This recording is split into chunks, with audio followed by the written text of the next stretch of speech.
Bienvenue à la ferme des Chaumes, je suis Morgane Truchon, agriculteur à Pizay. Je cultive 150 hectares de blé, tournesol, maïs, févrole et colza.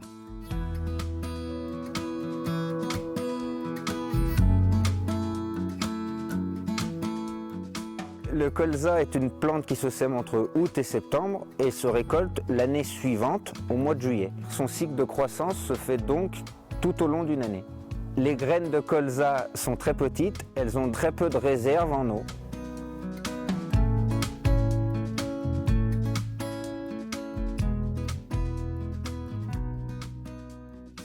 La culture du colza a trois intérêts: agronomique, environnemental et économique.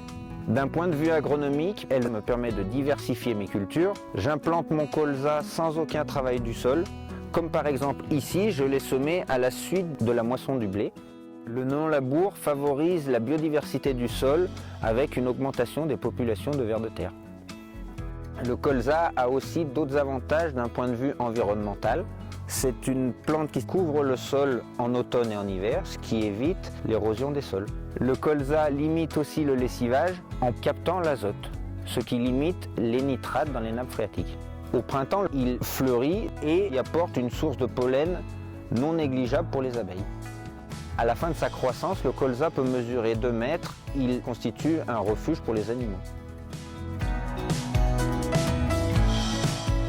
Après ma récolte, mes graines de colza sont utilisées pour la production d'huile ou de biocarburants. D'un point de vue économique, la culture de colza est intéressante car elle me coûte 80 € à l'hectare pour le semis et en conditions optimales, elle me dégage aux environs de 500 € à l'hectare.